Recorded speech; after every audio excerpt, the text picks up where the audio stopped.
Hello, and in this video I'm building a pedestrian bridge. Now this pedestrian bridge is based off one that is being built in Providence, Rhode Island. It's been delayed till 2019, I believe, but there's some major differences between my build and the one in real life.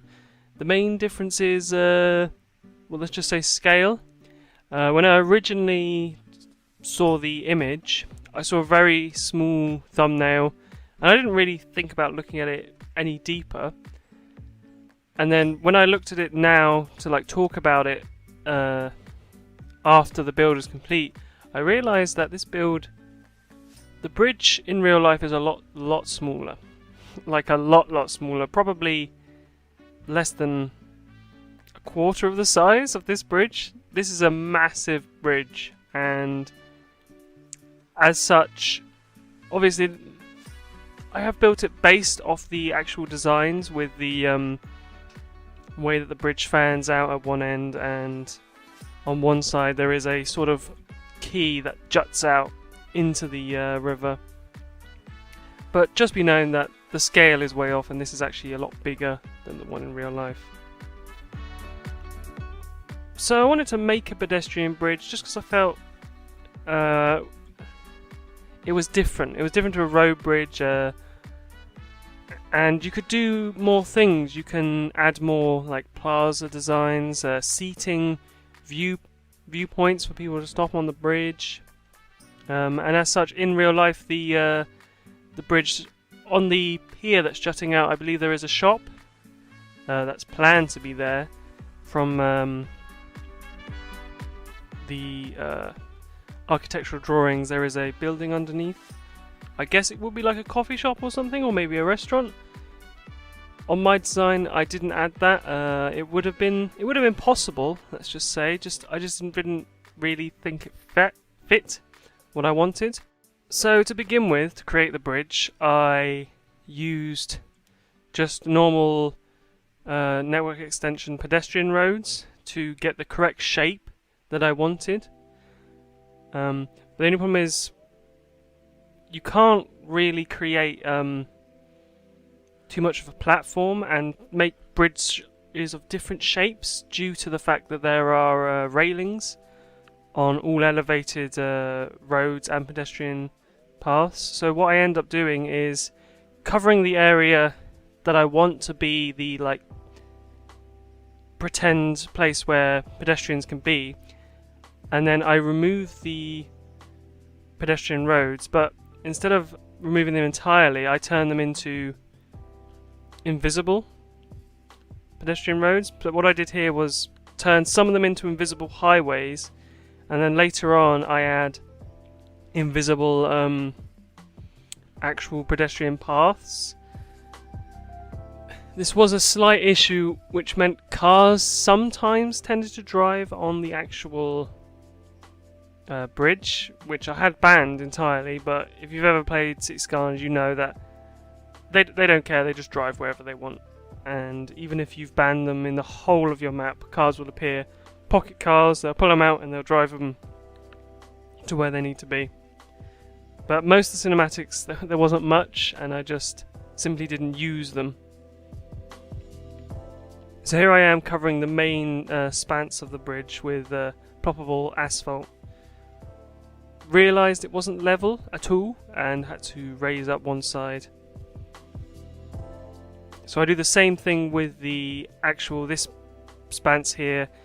Cover the parts that I want to pretend to be the actual bridge, which is this sort of fork bit at one end, and then use the invisible highway, turn it invisible, remove the barriers. But obviously this adds to having to add new barriers on later, which we'll do. And obviously this requires a lot of props. You could do it with procedural objects, but procedural objects, working with big projects, can take twice as long. I find, for me, twice as long to build than just building it with props. But obviously, if you build it with procedural objects, you don't have to worry about prop count. If you want to watch someone build with massive amounts of procedural objects, Noguchi, he's amazing. He builds so many things with procedural objects. He is French, so if you don't understand French, you won't really understand what he's saying because he talks very fast in French. And the little French I understand, I find it very difficult to understand what he is saying because of the speed he talks. But even if you just look at his amazing builds, most of the recent ones are all done with procedural objects. I believe the most recent one is a big bridge that he has designed. The deck is completely made of procedural objects. The railings, the under part of the bridge is all made of procedural objects. It's all amazing.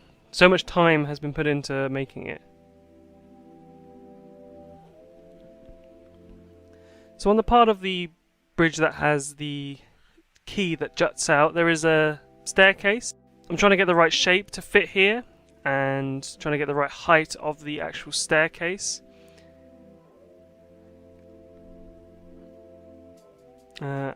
I keep having to go back and raising up the stairs because it's a lot taller than I even thought. I know I say this in a lot of things, but I find scale really hard to follow in game. Maybe it's just me, I'm terrible with scale, or maybe it's just because everything is different scales. Even vanilla assets are different sizes and scales, and it's just confusing. And then you've got to put on everyone else who makes assets makes them different scales. I mean, people try and get as close as they can to everyone else's scale, but it's just very hard when everyone is using different scales to scale things correctly. So that's my excuse for why things are off scale. Obviously, I should work probably to improve this and just try and keep a standard scale and use procedural objects to scale things correctly. But I've always been saying it's hard for me to work out scale.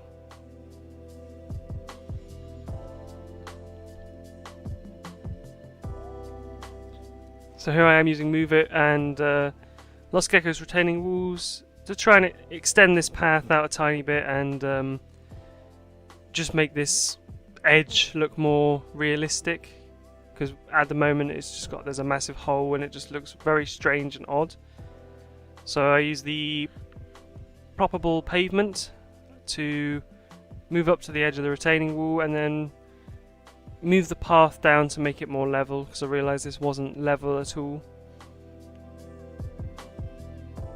The retaining walls did some weird things at that corner. They went down and then up again, even though the nodes were both the same height. So I ended up deleting that and then just replacing it, and it worked fine. It worked fine because I had to replace it so that it wasn't attached to the actual wall. It was just close that it looked like it was attached. Using Move It, I did this. Again, this wall here is probably way too high for real life purposes. But my next bridge that I am building, which is I'd say 90% complete, is better scaled. Still not great scale. I'm probably going to be complaining about scale in that video as well. But it's better, I would say. Here we are at the stairs again. And you may have noticed I got rid of the other stairs that I was working on because I didn't like the angle and I didn't like the way the stairs met the other stairs. So I simply put two staircases and separated them with this concrete planter in between. And I use these concrete benches and procedural objects to edit the benches to fit just where I want them to be, and to make it look more realistic and just fit better in general.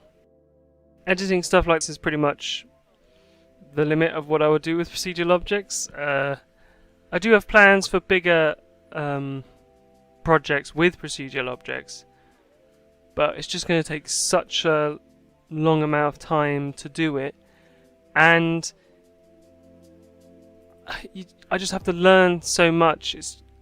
I just don't really want to do it necessarily, which I know sounds a bit silly, but it's just they're very hard. It's very hard to work with procedural objects,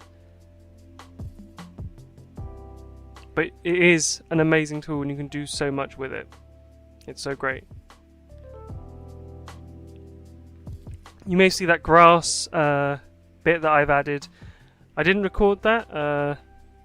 God knows why I forgot to record that, but as you see, I use Lost Gecko's retaining walls, curve them in, and then as the tiered garden goes up, I used ploppable grass to fill in that area and make it look more raised. And then I go in later and add trees, shrubs, and bushes.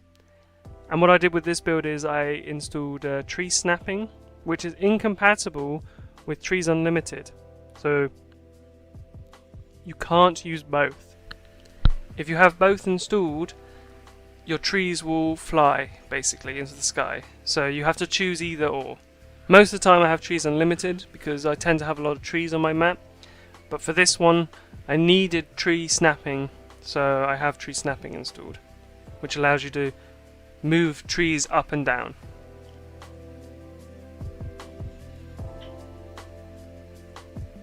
So we're up finishing the design for the stairs. I try and add this like little design onto the actual staircase. I'm not sure what I was thinking here. It ended up looking very, very strange, so I just cut it and don't use it really. I only use that little tiny bit there. As you can see there's a little weird thing. I cut that because it looks silly, basically. So you can see I'm finishing up the tiered garden area.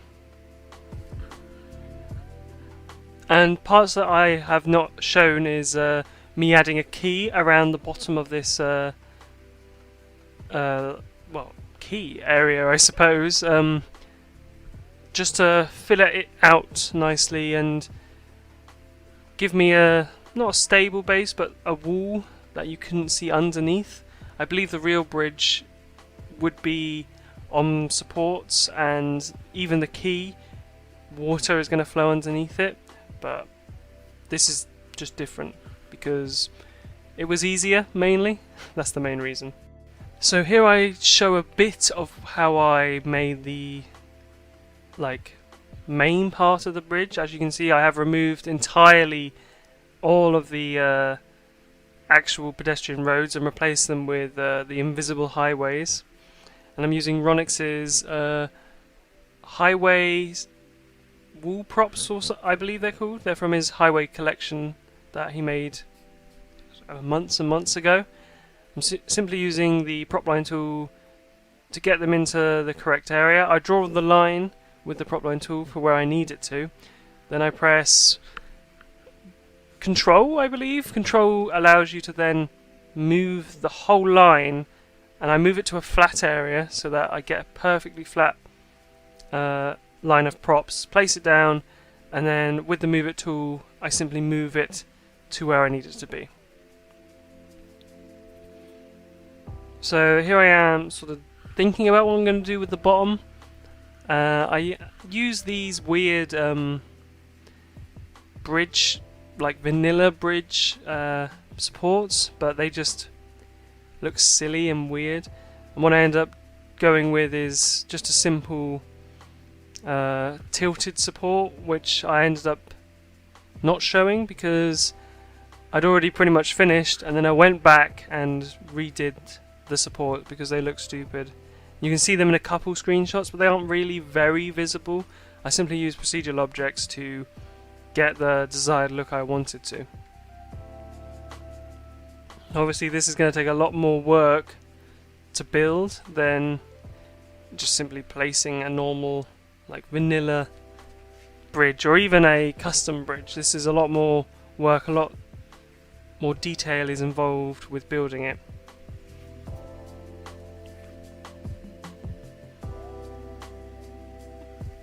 Now that's pretty much the end of the build, because the rest of the build is very simple and it's just me placing down more props, more buildings and just roads, and I'm pretty sure everyone knows how to do that. This is just general overview of how I did this, basically. So I hope you enjoyed. I'll see you next time.